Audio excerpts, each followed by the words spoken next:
Everyone, before we get to today's show, I wanted to make sure you knew that this was pre recorded before the government shutdown that began on October 1st. Sequoia and Kings Canyon National Parks are open. However, there are limited services and staff available until further notice. Now, you want to be prepared for self guided exploration. So, one of the ways to do that is to download maps and information before you go, and you can do that on the NPS app, the National Park Service app.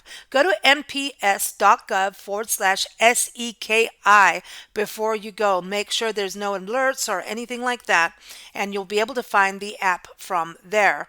Also, to be safe, bring plenty of food, water, and supplies. Also, try and be a good steward and take the trash out with you, or at least to use the bear-proof trash bins. Stay safe, have fun, and be sure to visit the communities in Tulare County while you're there as well. Now for our regular show. Welcome to Big Blend Radio's California Sequoia Country show, home to Sequoia and Kings Canyon National Parks, Giant Sequoia National Monument and Sequoia National Forest, and the charming historic agricultural communities that make up Tulare County. So welcome everyone. Today it's all about fall festivities, even getting into the holiday season in Tulare County. And of course, we're going to Sequoia and Kings Canyon National Parks. We're going to go to Visalia and Tulare today, and we're going to talk about the whole region as well. So first up, we've got Holly Stride, and she is from Sequoia and Kings Canyon National Parks, and all the links are in the episode notes, but I always say go to discoverthesequoias.com. That will give you a link to all the towns and the parks and Sequoia and Kings Canyon National Forest, Sequoia and Kings Canyon National Park. So welcome back, Holly. How are you doing? Morning, Lisa. I'm doing great. How are you? Doing good. I mean, we're going to be talking about festivities, so we're looking at fall and the holidays. So your name is perfect. We're going to, it's Holly Jolly Folly. Folly Jolly. Here we go. But yeah, the parks were excited. I know the Dark Sky event just happened. How was that? It was incredible. For anyone who wasn't able to attend, you can still see the Dark Sky Festival guide on the Sequoia Parks Conservancy site. And that kind of lists out all the different presenters that came. We had a ton of really interesting scientists come out and speak about what's happening in outer space right now. I got to see Wow. the great James Webb telescope presentation, which is just incredible. If you have not seen what the James Webb telescope is doing for all of humanity out in outer space, I suggest you take a look. There's some videos available, a documentary on YouTube. It's really incredible. Just seeing into the universe, things that we haven't seen before. And then, of course, in the parks, it was so magical to see all of these people who are really passionate about the dark skies come out and join together for our star parties. And so there's all kinds of different, like, varying levels of astronomers that bring their telescopes out, and they let anyone just come and see those dark skies through their incredible telescope. So it's just a wonderful time for everyone to get together and appreciate other parts of nature. And I love this because we talk about the parks also being a place that you can experience at night, because so many of us forget that, right? So that's a good thing. So people should start planning for next year. Yeah, plan for next year. It's an annual event. It's very cool. And the dates usually get announced a little bit closer before September, but it's always in September. And it's just a super incredible event. If you haven't been there, it's a great time to be in the park too, because it's nice and cool in the forest. So it's still been pretty hot down in the foothills, or it had been pretty hot down in the foothills. And I mean, it was probably like a nice 20-degree difference. I got to wear my jacket for the first time this year. It just also put me really in the mood for fall is around the corner. Wow. And okay, so is there a life out there, do you think? Well, according to the documentary, we'll find out within the next couple of decades. They're pretty certain. I think there is. I'm about to do an interview about people in space and all that, So if we can see aliens from a national park at night, I'm in. I'm in. I want to Yeah. meet them. I want to meet them. But, I know we have some special events to talk about. We'll also talk about fall in the park and both parks and what people can experience. But I want to bring Suzanne Bianco back on the show from Visit Visalia. Go to visitvisalia.com. Welcome back. How are you doing, Suzanne? Hey, Lisa, I'm really excited to have fall, and the holidays are coming up soon. Lots of great events for people to attend. So really looking forward to it. You're Good to be wearing a here. sweater. You're I ready know. for fall, right? Speaking It's of fall, the y'all. my first sweater of the season. I love it. I love it. But, I think what's so cool about Visalia and then all the communities that make up Tulare County is there's just such a downtown vibe. It's like, the shops are changing out their windows and all of that, right? And starting to put pumpkins out and pumpkin spices in the coffee shops. Let's bring it out, right? We just got delivery of our holiday decorations. We're going to do a really special event, not event, but a very special decoration. So I'm excited about that. We just got it delivered yesterday. Ooh, and she's not telling us. She's like, it's special, but she's not telling us. Do we have to wait till the next episode to hear I what's think going on? so. I think so. Gee, Suzanne, you've been on the show for years and you're holding back. Oh, boy. All right. Well, we're going to go to Julia Dix in Tulare, and everyone go to tularechamber.org. She's from the chamber there. And we know that they like wine. They have a lot of dairy in Tulare, but apparently wine is coming on board for October, right, Julia? Yes, we're having our annual crush party on Friday, October 10th, and it's a benefit event for the College of Sequoia Foundation, but also for the Chamber. And we'll have about 60 vendors with all sorts of things. So we have a lot of wine that comes from California. We'll have beer from local breweries and also a few vendors with spirits. I know we have a hard root beer, and then we have a lot of food from local restaurants. And so it's all, you get in with one price, $65. Well, sorry, it'll be $65 through October 1st. But I know this is October 2nd, so sorry, it's $75. But then you get everything, samples from every vendor. And so you can eat and drink to your heart's content and, responsibly. And then we'll also have a silent auction. So it's a lot of fun. Very cool. So a lot of food and drink, and you're keeping it local in the state of California for the wines, which is fantastic. And I know that Tulare County has a lot of vineyards and also just a lot of grapes. So I shouldn't say vineyards. Is it a vineyard if they're not making wine? I know you have a lot of grapes out there because I've been lost in the world of grapes in Tulare County, and it's beautiful. And I'm like, okay, I can hang out here for the day, but where's my wine? But speaking of food, I think that's, we're going to talk about festivals, and obviously this, crush party is a huge part of it and getting started for the season. But food and drink is a huge part of any kind of festivities. So I want to go over to you, Suzanne. What's going on in the food and drink world beyond your quiet, secret, holiday decoration? Yeah. Well, we have the annual Taste of Downtown, and similar to the Crush Party, but not to the scale that the Crush Party is. That's a really big event with lots of people and a really fun time, lots of wines and foods there.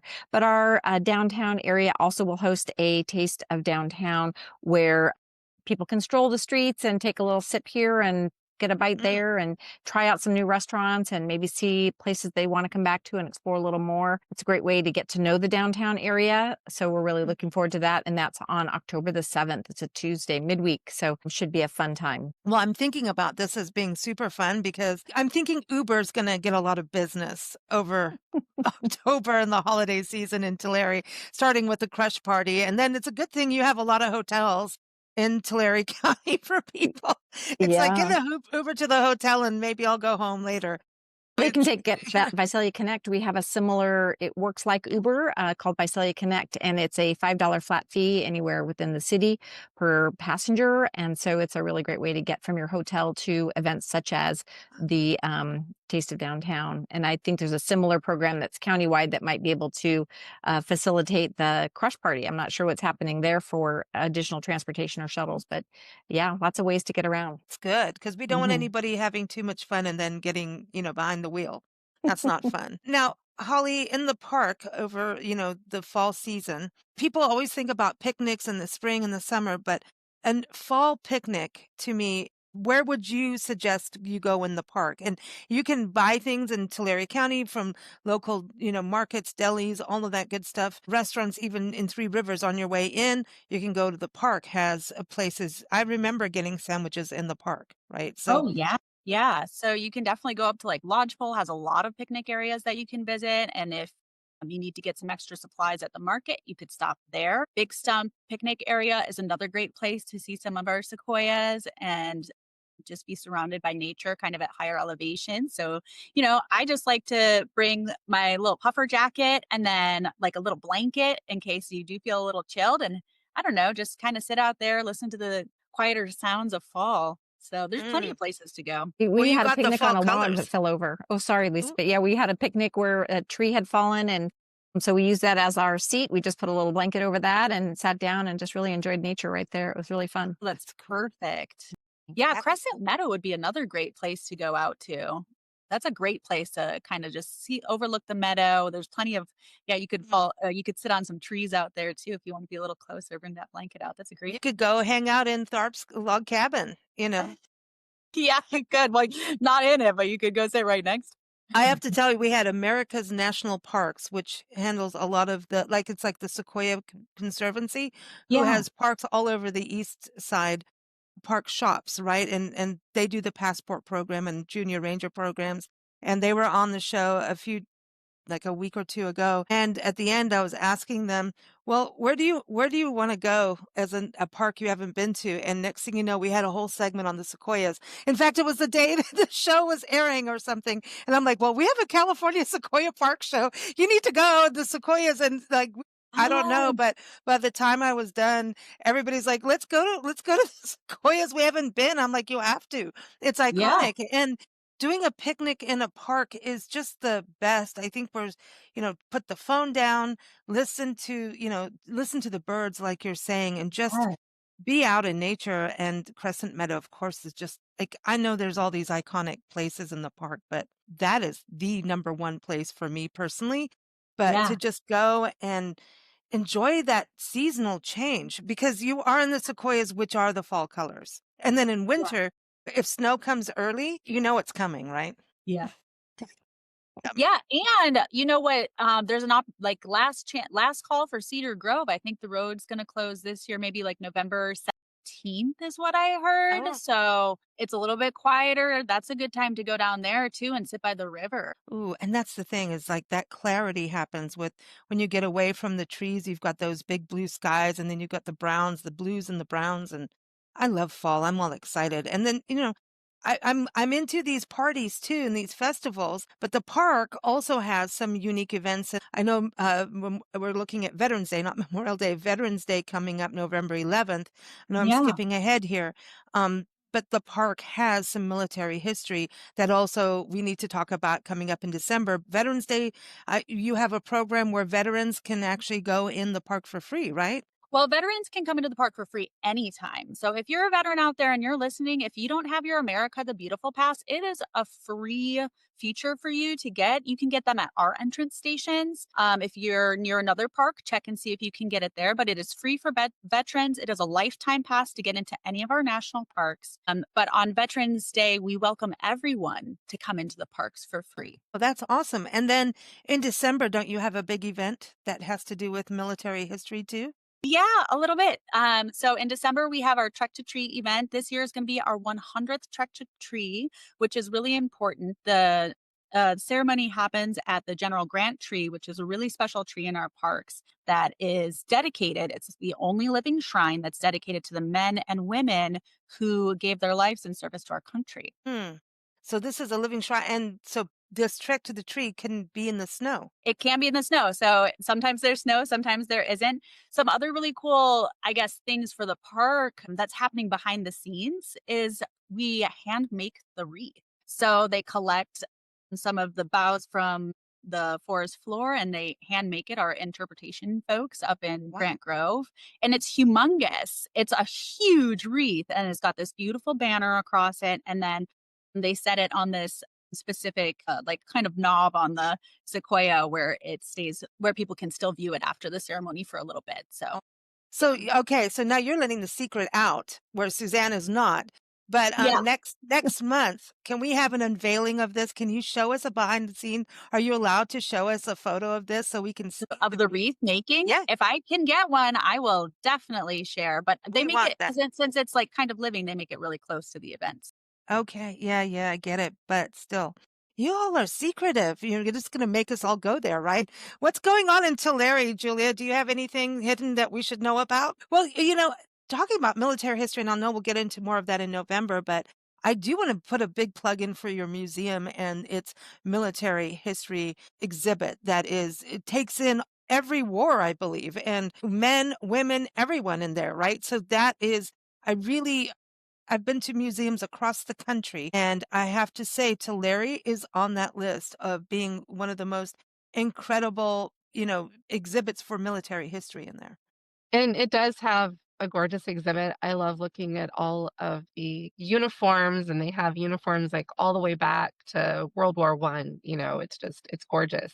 And as a veteran myself, I really, enjoy looking at, the history of my service as well. But, when you were talking about secrets, I was thinking, well, you also mentioned some places to eat in Three Rivers, and I know that there's a new restaurant that just opened, I believe, called Tony's Taverna off of Sierra Drive. It's a Greek restaurant, brand new.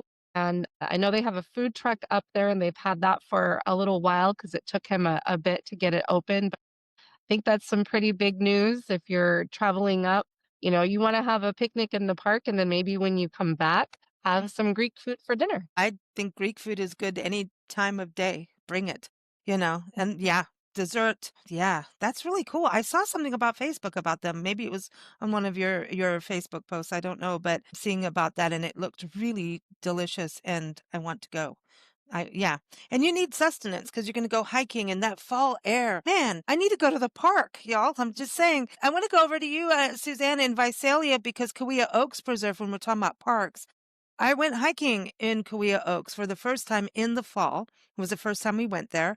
And this was a while back, but I mean, I remember seeing, okay, I'm going back to grapes. There is a wine thing happening, but these are the native grapes of California, native grapevines. And I don't know if they have a specific name, but that's the wild grapes. And I remember seeing the colors change in Kaweah Oaks and I'm going, here's these beautiful oaks. And then the actual grassland was changing color and it was just magical, but you could see the grape leaves change color up Mhm. close. You didn't have to get in trouble getting in someone's vineyard and. So Yeah. that's a thing too. Yeah, Tulare County is so lucky to have so many fantastic outdoor spaces at our disposal, from the national parks to the national forests. And we have these Kaweah Oaks or the Sequoia Riverlands Trust properties that includes Kaweah Oaks Preserve, and it's just minutes from downtown. Kaweah Oaks is one of the last remaining riparian oak forests in the Central Valley, and Oh, they will be hosting. I'm so excited about it. It's the first year they'll be doing this, but a European style Christmas market called the Holiday Market at Kaweah Oaks Preserve. It'll be happening December 5th, 6th, and 7th in the evening, and they'll have lights strung throughout the park or the preserve, hay rides, of course, holiday lights and decorations, and vendors with all sorts of great Christmas gift ideas, holiday gift ideas, artisans that will be on display, of course, food, and it'll just be a really spectacular event, just sort of modeled on the European Christmas park. Markets that are so popular. So we're really looking forward to that. And tickets go on sale for that starting October 1st. And I really expect that it'll be a very popular event. But there's a lot that people can do to make a weekend of it. If they come for mhm. the holiday market at Kaweah Oaks, there is also a couple of other things that they can do. Tulare's hometown holiday will be happening around that same time. Christmas in the plaza here in downtown Visalia will be happening. They could even stretch it out to the Walking in a Winter Winderland.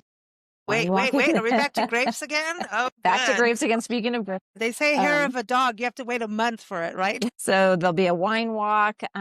We'll have our Christmas parades, holiday parades throughout the county on various nights. And those are always fun to go to for a bit of local flavor. And, we already talked about the Trek to the Trees being just a spectacular event to mark the holidays with. So lots Yeah. to do and see, and we're really looking forward to it. I'm kind of looking forward to getting the mood of the holidays and Yeah, wearing sweaters and jackets. yeah. We need the sweaters because we're eating a lot more and then you can hide things. You know? Yeah, I You think my can sweater hide. today really is because of the air conditioning, but anyway.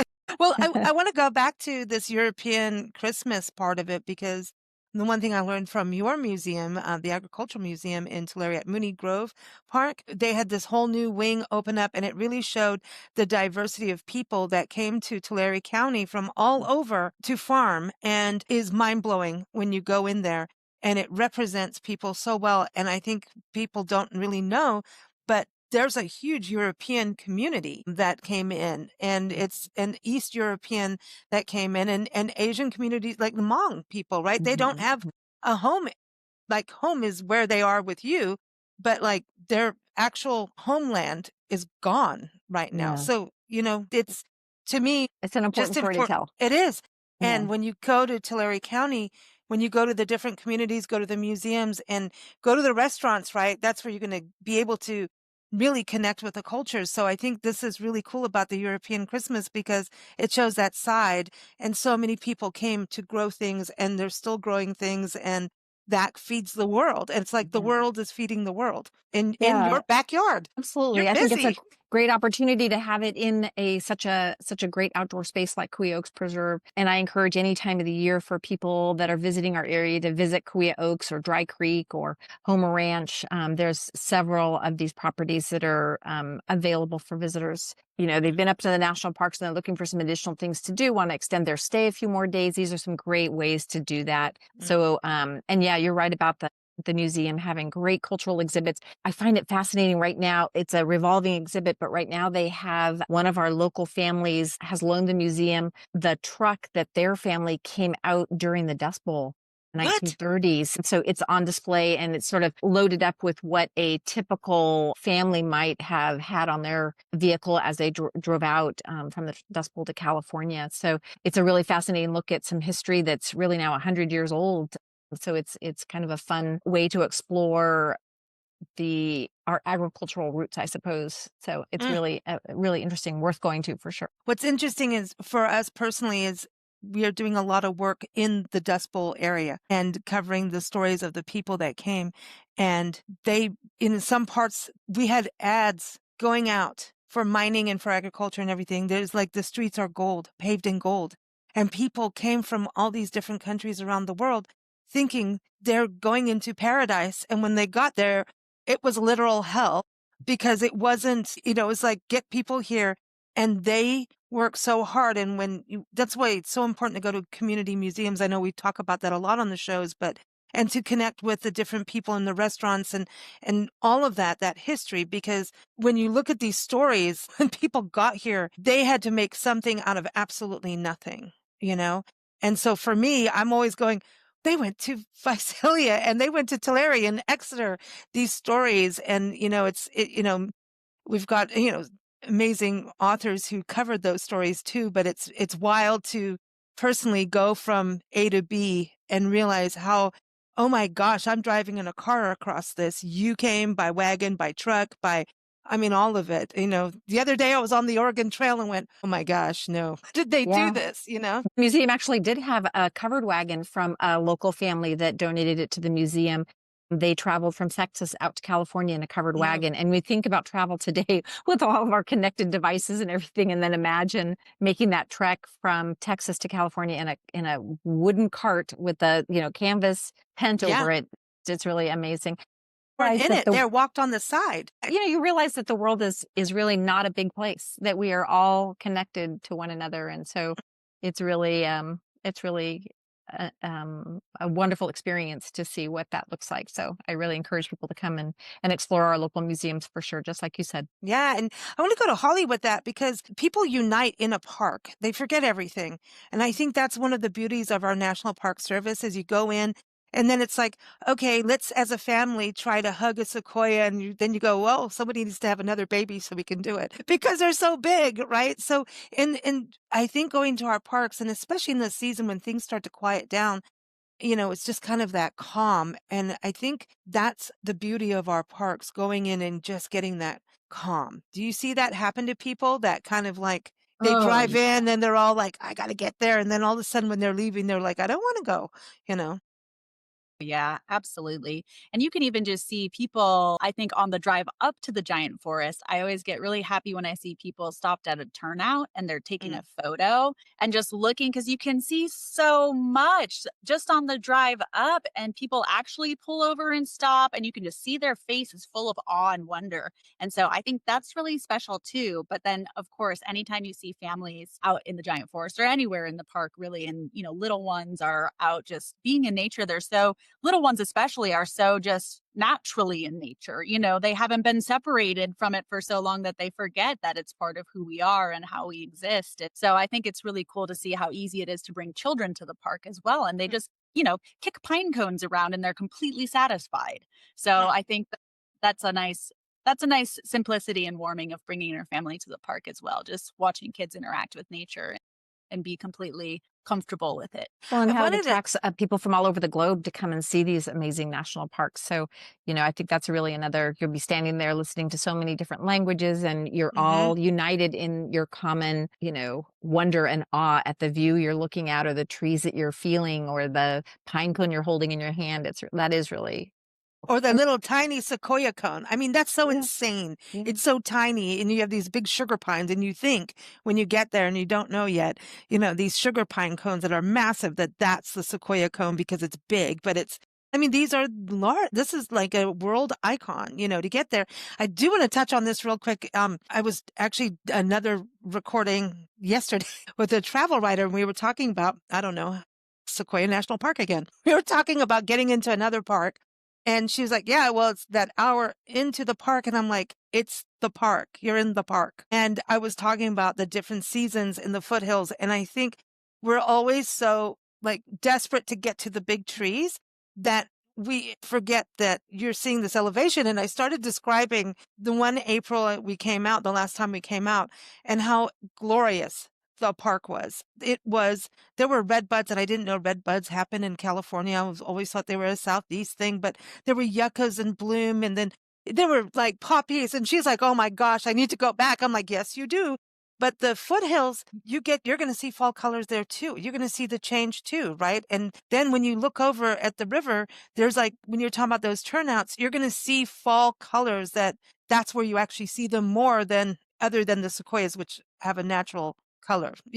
So that's kind of, well, it's all natural, but you know what I mean? I encourage people to not zoom up. Yeah, I read this really great quote and I need to look it back up because I've been telling people about it and I'm not saying it right, but it was in one of our old park publications and it Okay. was something along the lines of if you're in a rush to get up to the giant forest, come back another time. Like the road is slow, it's windy, that's the intention of it. It is meant to be an enjoyable experience on the way up. Stop paying attention to the car in front of you. I mean, well, pay attention if you're driving, but like, there's beauty all around you. And if you're starting to feel irritated by a car in front of you or behind you, that's what those pullouts are for. I don't mind if someone wants to pass me. I just pull over, let him go on because I'm still enjoying being here. So I don't know. I think it's a little bit of perspective. Go to Hospital Rock too Well, and these go parks see. are meant to be explored. Some parks, the vista opens up in front of you, and you can sort of stand there and take a picture of this, that, and the other thing, and get all of your experiences from one standing spot. But I think Sequoias and Kings Canyon and just even the national forest areas all around here are really meant to be explored, to take that time to sort of savor the moments that you're there and to explore a little further, go around that bend and see what's beyond, and just really explore more of the park. Don't expect to be able to just stand in one spot, take a quick gram photo and move on, but really to slow down and take the time to enjoy. And that kind Yeah. of goes for traveling through the area. Going to some of these community events we talk about is such a wonderful way to get to know the people of the area, to get to know the community a little better. It's really broadening to see what's happening in small towns. That sounds funny, but California is much more than just the big cities and Disneyland. It's all those places in between, say San Francisco and LA and elsewhere, that really are the true California, and get to know that a little better. I think you won't be disappointed with the experience Mm. that you have, and from the Saying that people Main that you meet. Street, it's real mom and pop shops, and Yeah. you're supporting a restaurant that is there, and they're getting things from the locals. Julia, I was going to say that too in Tulare, and the whole region too. Like, you're going to restaurants, you're going shopping, but you have all kinds of shopping. You've got from thrift stores to outlets. So Tulare itself is a shopping destination for travelers, right? And we're getting to that season. I'm saying Yeah. this for Donette, because she, if I put shopping in the email, she would be here. But you know what I mean? Well, the outlets are great. I love going there with my family. We go there to buy school clothes and shoes and everything, but they have everything in the outlets from Coach purses to jewelry to, Gap. And of course, you can go to Galaxy Theaters, catch a movie, Bravo Farms, get a great meal. Oh, And then In downtown Tulare, we have all sorts of thrift shops, and these are nice thrift stores Mm. that have really nice clothes. One of them is called Thriftique, and they have like upscale kind of, pre-used or gently used items that I've gotten a lot of clothes there and received a lot of compliments on it. They also have furniture, and there's another store also right across the street from Thriftique that sells items that maybe have like a little tiny defect in them. So you can't sell them like at Target or something like that because of that small defect, but everything there is brand new, but at a smaller price because of the whatever defect it has. Well, that's awesome. So it doesn't end up in a landfill either, you know? And what about Hedgerow House? Are they still there? Is it Hedgerow House? It's next to Hazel's, across from the Flying Taco. Hedgerow House, they do this all kinds of seasonal decor items. And I mean, it's like shopping paradise for those who want to decorate their homes and do all kinds of arrangements. And it's awesome. I mean, that's the thing. People do that whole Black Friday thing. And I'm one of those who kind of, can we stop it and go to the towns and have an experience? Go to the park in between, go hike, and the next day go shop and then have wine everywhere and in between. Like you should And have wine, actually, we'll throughout be the whole starting experience. we'll be starting our Shop Local campaign coming up pretty soon, which we do all the way, leading up to Thanksgiving and Black Friday and Christmas season. Get your Christmas gifts and, everything that you need for the holidays, get it locally and Mm. support our local small businesses. These businesses, they support the economy and they make it possible for Tulare to exist, for Visalia to exist. Go to all of these local businesses that employ locals. So, I mean, when I say local business, I don't necessarily mean, the mom and pop shop, but I also mean like Target, or Walmart or the Gap or anything that employs locals and, brings money into our economy and helps us to continue to grow and provide great, things for others to come and visit. Well, I want to close off with food because it's the fall and fall is food season. And then when it gets to winter, I'll say winter is the food season. When we get to spring, it'll be the same thing.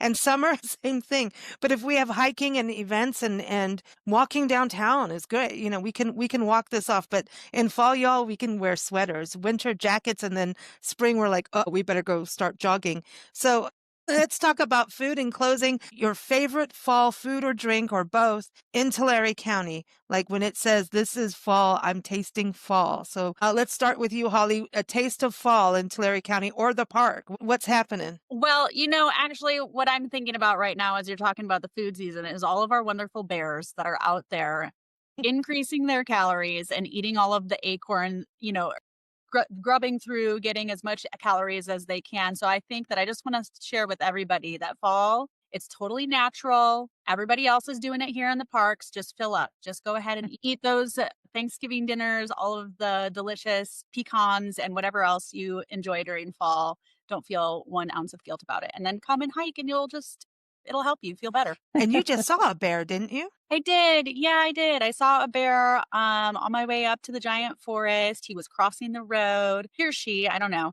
was crossing the road and like just kind of nibbling on some of the plants. And it was really nice. And this is another thing I think that also, like we were talking about bringing folks together, traffic was stopped in both directions while everyone was watching this bear. And as the bear finally like went off into the bushes and got out of the road, the guy that was right across waiting as he drove by gave me 2 thumbs up, through the windshield, just super excited to see a bear on the trip. And I felt the same, and I see him pretty often, but you never get tired of him. No, you don't.